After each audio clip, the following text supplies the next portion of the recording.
Doctor Babasaheb Ambedkar open university.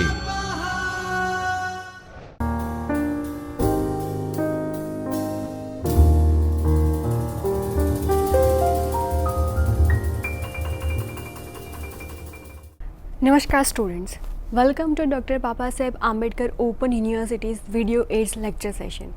I, Dr. Nikita Gadani, Assistant Professor and Department of English, School of Humanities and Social Sciences at Dr. Babasaheb Ambedkar Open University. So today's our topic for the lecture that will be talking about Paper 3, History of English Literature, and Unit number 13, that is Romantic Age, Historical Background and the characteristic of that particular background.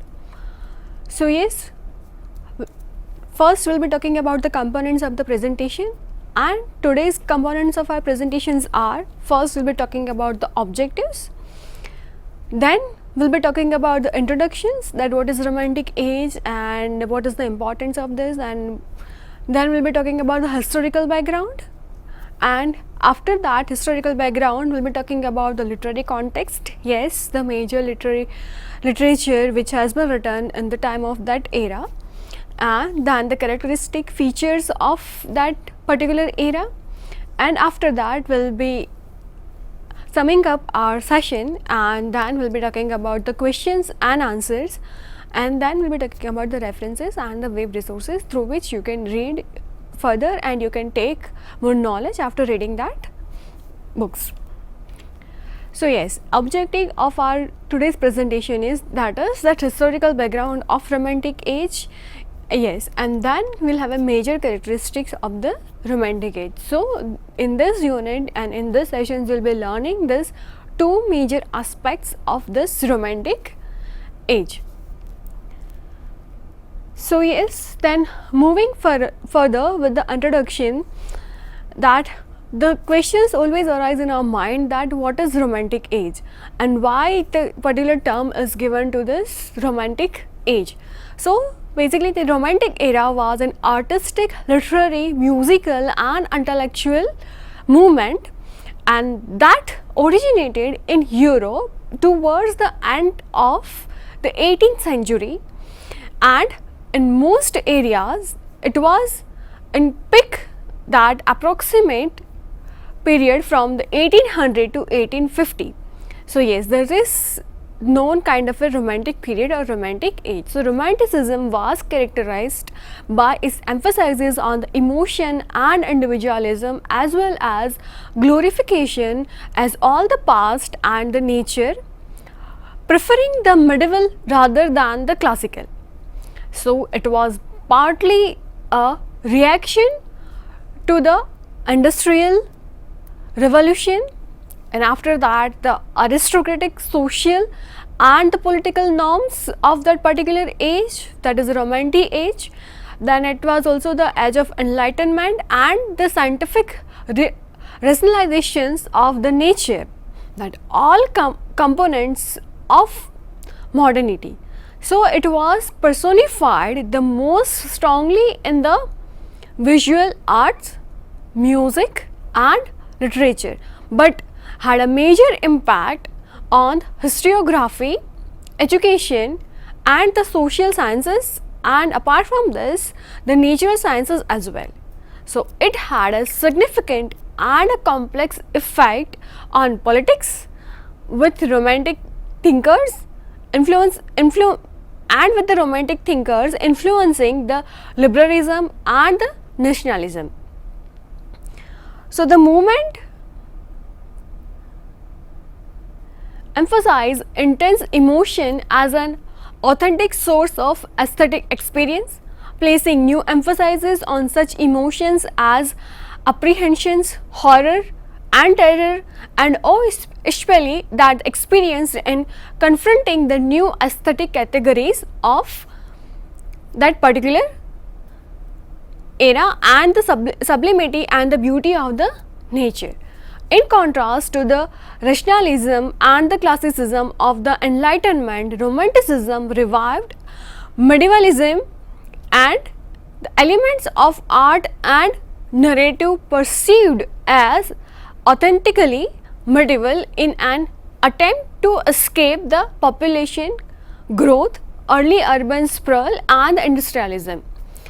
So, the nature of romanticism may be approached from the primary importance of the free expressions of the feeling of the artist.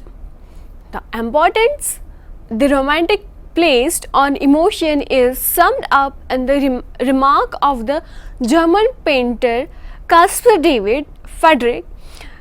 The artist's feeling is his law, and for William Wordsworth, poetry should begin as the spontaneous overflow of emotions and powerful feelings, like evoking a new but corresponding emotions the poet can be molded into art. So, to express these feelings, it was considered the content of the art had to come from the imaginations of the artist with as little interference as possible from the artificial rules dictating what a work should consist of. Samuel Taylor Coleridge and others believed that there were natural laws that imagination, at least of a good creative artist, would unconsciously follow through the artist's inspirations if left alone.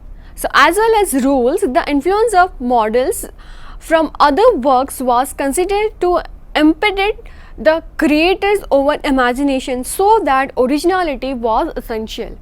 So, the concept of genius or artist who was able to produce his own original work through his process of creation from nothingness is a key to romanticism, and to be derivative was the worst sin. So, this idea is often called the romantic originality. Stop. શું થયું? Okay.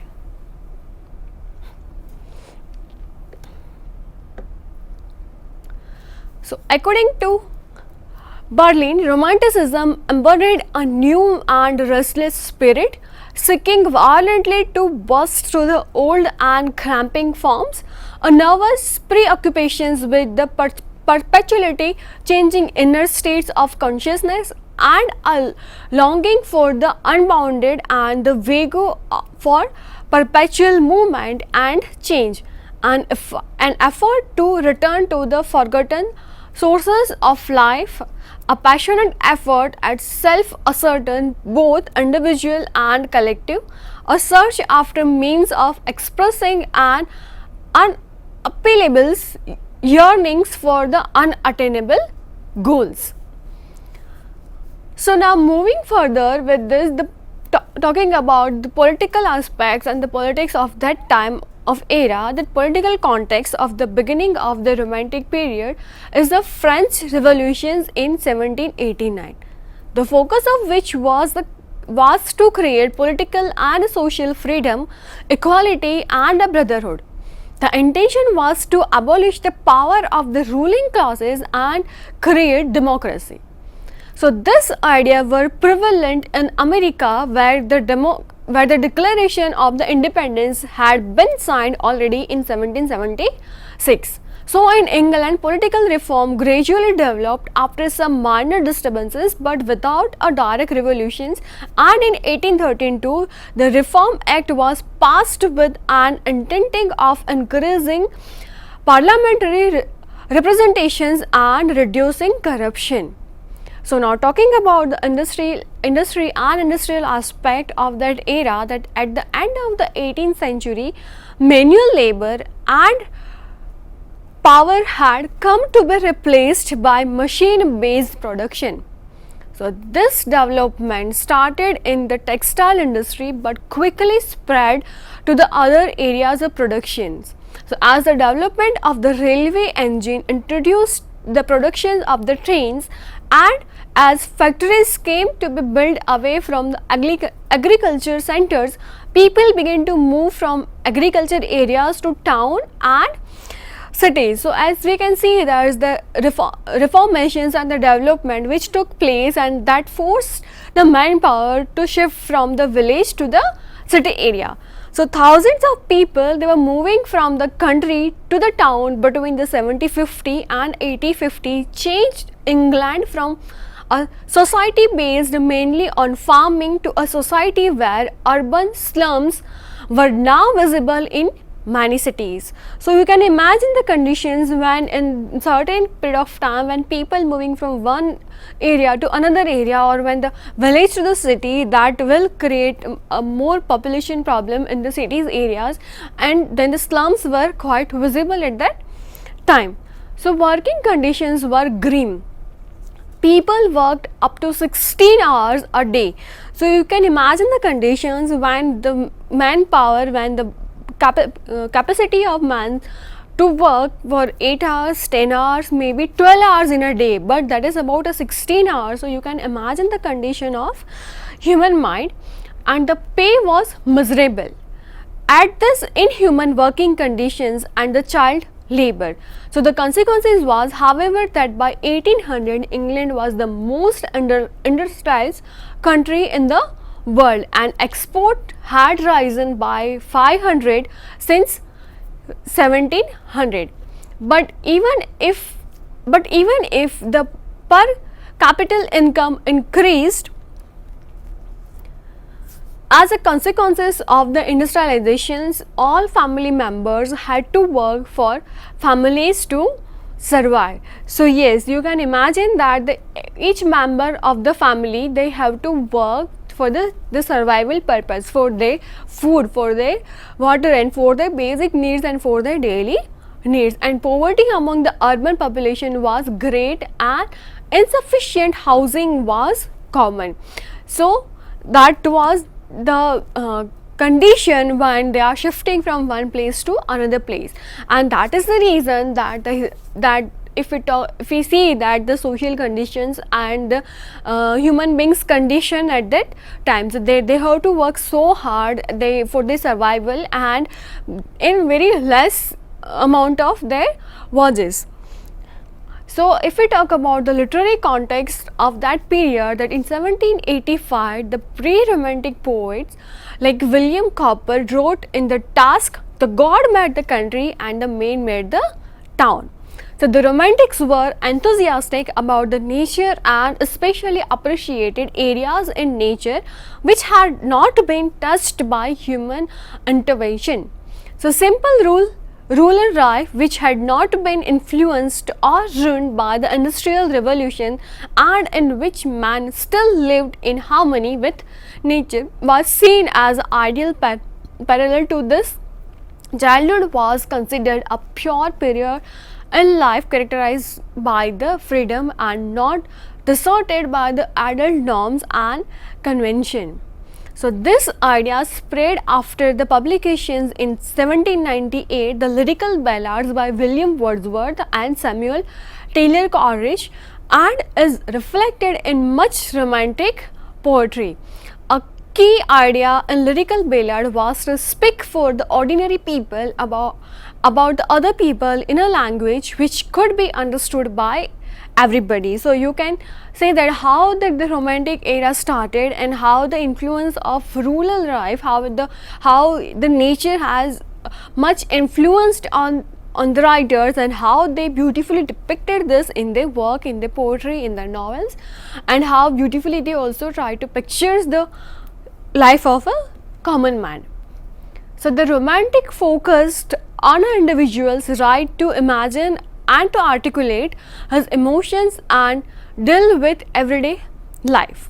So in this connection, the task of the poet is to express the ideas and the feelings experienced by the people that become important. And this can be seen as a reaction to the previous age of reason, when the general and the rational had played a dominant part. So talking about another genre in the romantic period was the novel. So the three main categories of the novels can be defined, and the first of which is the Gothic novel, and the Mary Shelley's novel. The Frankenstein is the case in the point. The Gothic novels deal with the fantastic and grisly creatures and incidents, and often contain the supernatural elements. So, like that was the novel form, Gothic novel, which was evolved in this era with all the mystic characteristics and the supernatural elements in the novel. So, this novel can be interpreted as a parable of the man's interference with nature, a criticism of some people's trust in the power of science, or it may be considered or it can be seen as a symbol of alienation. So, the setting of Gothic literature would often be haunted castles among ruins and graveyards in the wild landscape far away from the civilization. So, you can see that the locations which is used in this novel, that was mainly a places which is very far from the city, which is very far from the human civilizations, and mostly haunted places which took place in this kind of a writing. So, we can still see the influence of Gothic literature in fiction and films today. And another type of novel is the novel of manners, and author whose novels of manners have become extremely popular through their adaptation for film and TV, and the mashup novels are those written by the Jane Austen. She was particularly interested in social hierarchies, human relations, and people's treatment of each other. Now, talking about the historical novel is the last type to be mentioned here, and an important novelist is Sir Walter Scott, who dealt with another important aspect of Romanticism, namely history or the past, as can be seen in Ivane from 1819, and his novel talked about night and the causes. So, from a literary point of view, Sir Walter Scott's death in 1832 marks the end of the Romantic period, and the most notable features of the poetry of that time is the new role of the individual thought and personal feeling. Where the main trend of 18th century poetics had been to praise the general, to see the poet as a spokesman of society addressing a cultivated and homogeneous audience and having as his end the convenience of the truth. The Romantics found the source of poetry in the particular unique experience. Black's marginal comment on Sir Joshua Rayland's discourses expresses the positions with characteristic passion. To generalize is to be an idiot. To particularize is the alone distinctions of merit, and the poet was seen as an individual distinguished from his fellows by the intensity of his perceptions, taking as his basic subject matter the working of his own mind. So, poetry was regarded as conveying his own truth. Sincerity was the criterion by the which it was to be judged. So, now talking about the characteristic features of the Romantic age, the first and the foremost, that is the nature and the common man. So, it was the age of the noble savage, and the Romantics had enough of rationalism, and the literature reflected a glorifications of nature, the common man, and the emotions inherent in each of them. The ideas of the Romantic period were to simplify and returns to as a less complicated way of life, which, because it was more natural, was considered to be superior. The heroes of Romantic literature didn't have to be royalty or great people, but the everyday common person who found wisdom in the world around her and closer lack of sophistications that was thought to be more honest and forthright. Now, another, that is a classical ideas and mythological imaginations. So, as the author of the Romantic literature avoided the rationalism, they turned to mythological imaginations to create their story. When they turned to classical ideas of Greek and Roman literature, it was the mystical elements that they drew upon, and the myths were the stuff of great stories, and those ideals were woven into the literature of the Romantic period. So, when you read the particular work and the particular poetry or a drama or a novel of that period, you may find those elements and the mythological elements in their work. And the Romantic authors were often fascinated with the supernatural and were the signs of the horror genre. Literature of that period attempt to evoke fears. Now they're talking about the heroes and the nationalism. Whereas neoclassicism had demanded that heroes can be noble, the heroes of the Romantic period were drawn from the common people. They were also distinct in nationality, with literature drawing upon the history and the folklore of the country from which the author came. The heroes were often patriots or folk heroes who helped to form a nation and protect it from outside influence. Like the Romanticism played an essential role in the national awakening of many Central European people lacking their own national state, and not least in Poland, which had recently failed to restore its independence when Russia's army crushed the Polish uprising under the Nicholas I. So, revival and reinterpretations of ancient myths, customs, and traditions by Romantic poets and the painters helped to distinguish their indigenous cultures from those of the dominant nations. So, patriotism, nationalism, revolutions, and armed struggle for the independence also become popular themes in the arts of their period. So, arguably, the most distinguished Romantic poet of this part of Europe was Adam Mickiewicz, who developed an idea that Poland was the meshes of nations and predestined to suffer just as Jesus had suffered to save all the people.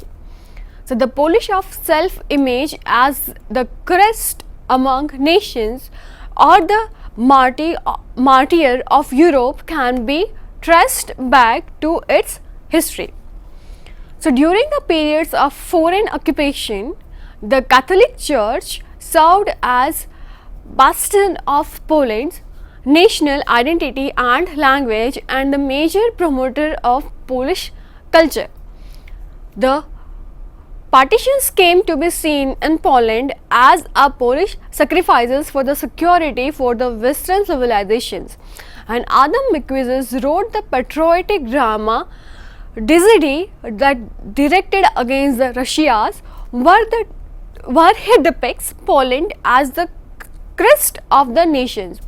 He also wrote that verily I say unto you, it is not for you to learn civilizations from the foreigners, but it is you who are to teach them civilizations.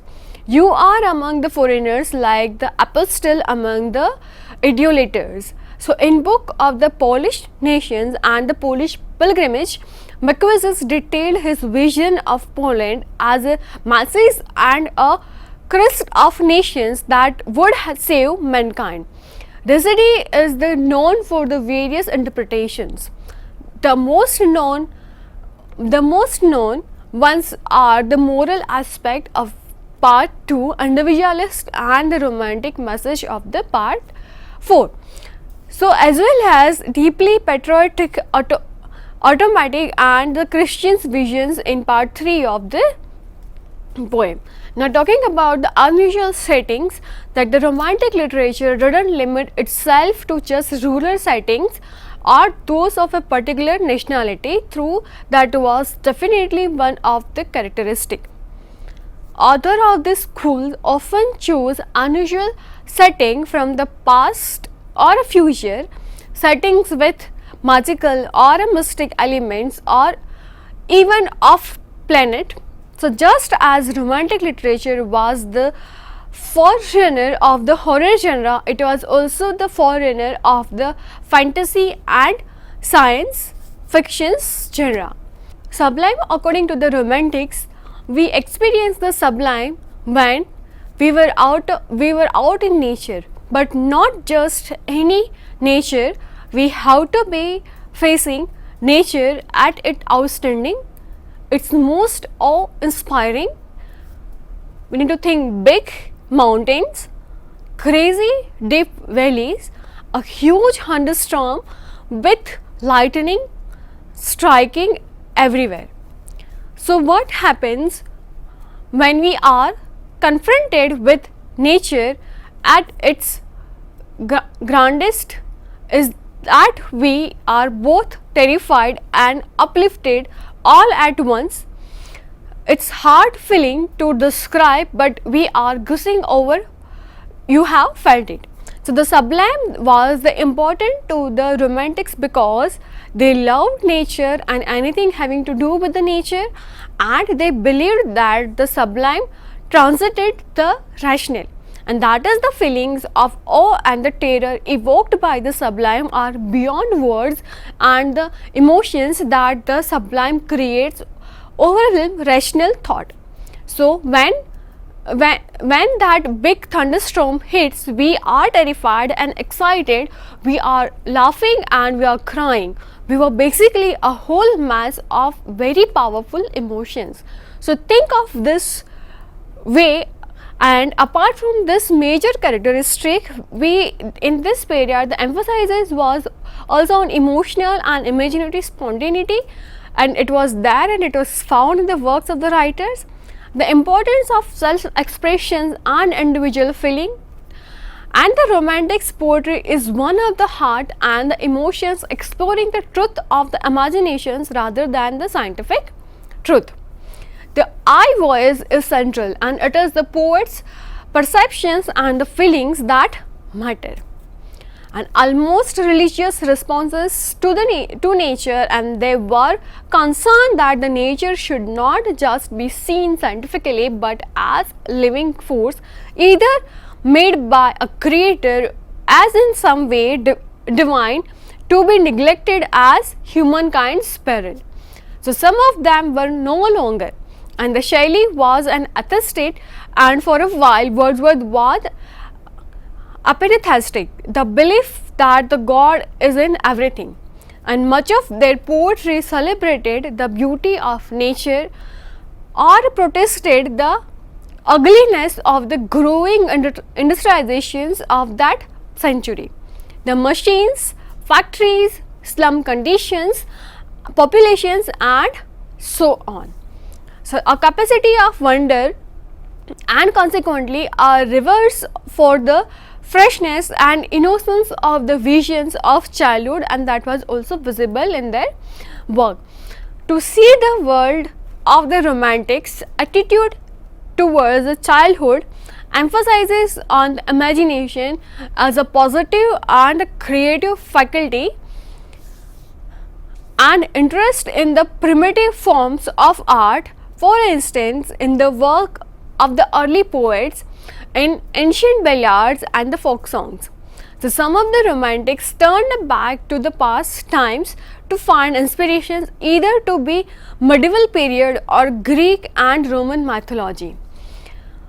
Aspects of Gothic and the medieval revival, that was also visible at that time and at that period.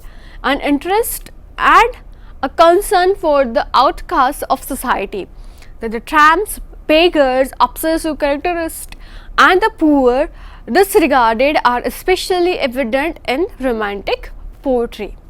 So talking about the further characteristic, the idea of poet as a visionary figure with an important role to play as prophet in both political and the religious term. So talking about that, to summing up this unit, what we have learned, that we have learned the major historical aspect of the Romantic age, the major features and the characteristics of that particular age, and we also learned that how the survival was difficult at that time, how shifting and how migration from one place to another place create a major role in the human being's mind and the mentality of the people, and how industrialization play also a vital role in that particular time. So now talking about the questions, the first thing, define romantic age. So yes, what you need to do in this questions, that you need to write that what is romantic age and what are the major development which took place during that period and during that time. So moving further with the second question, that discuss the major features of the romantic age. Yes, we have just discussed the major features like the man and the nature, the sublime and the nature, how nature play roles in the writings and how they influenced the writers to take this kind of themes in their writings, whether it is a novel or a poetry or any other forms of writing. Define literary context of romantic age.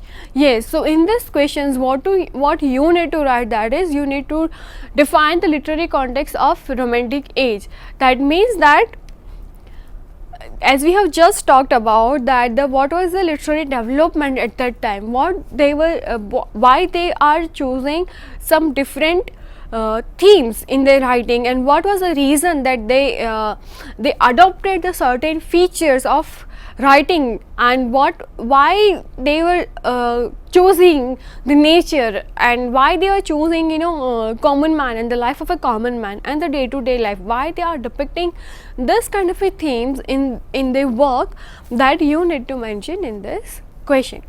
So apart from this, write a note on a historical background of romantic age. So yes, historical background of the romantic age. Why? What was the major thing that that lead people to write something different from they were not writing in their previous life.